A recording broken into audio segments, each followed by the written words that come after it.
So hello everyone, welcome back to another video. তো একটা huge লেভেলের একটা কামব্যাক আসতে চলেছে সালমান খানের, যেটা নিয়ে এই রিসেন্ট টাইমে সালমান খান যেরকমভাবে তার আপডেটগুলো উঠে এসছে এবং যেরকমভাবে একটা বাস ক্রিয়েশন হয়েছে তার ছবিগুলো সম্বন্ধিত ব্যাপারে, সেটা মারাত্মক লেভেল। প্রথম কথা বলে রাখি যে সিকান্দার বলে ছবিটা, এই ছবিটার জন্য আমরা সকলেই জানি যে সত্যরাজ বলে যিনি আছেন, যিনি কাটাপ্পার রোল করেছে বাহুবলীতে, তাকে এই ছবিটা কাস্টিং এর সাথে যুক্ত করা হয়েছে এবং তিনি একজন ভালো অভিনেতা। সত্যরাজের সাথে সাথে রশ্মিকাকেও দেখা হবে এই ছবিতে, এবং তার সাথে সাথে ভিলেন হিসাবে যাকে প্ল্যান করা হচ্ছে সেটা হচ্ছে ফাহাদ ফাজিল।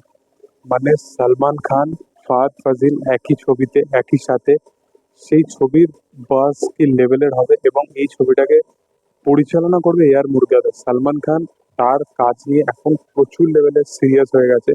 সে জানে যে তার অডিয়েন্স তার কাছ থেকে কি চায়, এবং ওই যে মাস ব্যাপারটা, যেটা অ্যাকচুয়াল অডিয়েন্স মানে যেটার জন্য অ্যাকচুয়ালি অপেক্ষা করেছিল যে সালমান খান কবে তাদের মতো সিনেমা বানাবে, যেটা তাদের কাছে চাইছে। এবং সালমান খান এমন একজন মানুষ যার যেই টাইমে দাঁড়িয়ে বলিউডেও ওই টিপিক্যাল মাস ফিল্ম বানানো বন্ধ হয়ে গেছিল, তখনও সে দাবাং নিয়ে আসে, তখনও সে ওয়ান্টেড নিয়ে আসে। তো এই জিনিসপত্রগুলো, যে জনরাটা, এই জিনিসটাকে কিন্তু সে ফলো করে। তো সেই জন্য তার যে এই অডিয়েন্সটা, এটা সবসময় থাকে।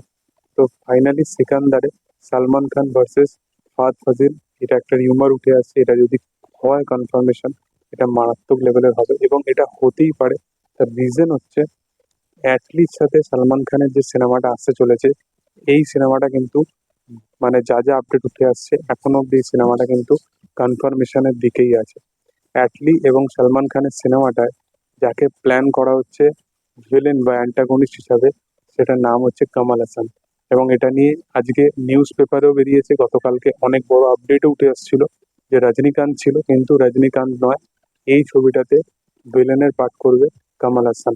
কামাল হাসান আজ পর্যন্ত যতগুলো আমি দেখেছি তার সিনেমা, বা লাস্ট 2-3 বছরে তার যতগুলো সিনেমা দেখেছি, কামাল হাসান যে সিনেমা করে, সেই সিনেমা তাকে এতটাই, তার প্রতি আমার ট্রাস্ট আছে, সেই সিনেমা চোখ বন্ধ করে দেখতে চলে যাওয়া উচিত। মানে সে কোনোদিনও ডিসঅ্যাপয়েন্ট করে না তার অডিয়েন্সকে। সে প্রচুর বুঝে শুনে একটা সিনেমাকে চয়েস করে। এবং সালমান খান, কামাল হাসান, এদের দুজনের ফিজিক্স দুজনকে সিমিলার দেখতে অনেকটা, এবং দুজনকে একই সাথে মারাত্মক লাগবে।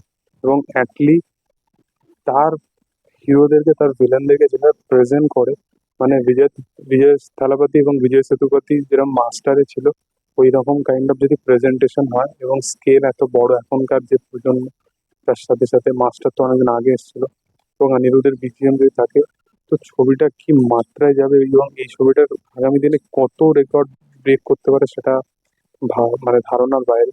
যাই হোক, তোমাদের এটা নিয়ে কি মতামত? কতটা এক্সাইটেড যে সালমান খানের সাথে ফাহাদ ফাজিল এবং কামাল হাসানকে দেখতে? অবশ্যই কমেন্ট সেকশনে জানিও। ভিডিও ভালো লাগলে অবশ্যই লাইক শেয়ার সাবস্ক্রাইব করে দিও। Thank you all, by.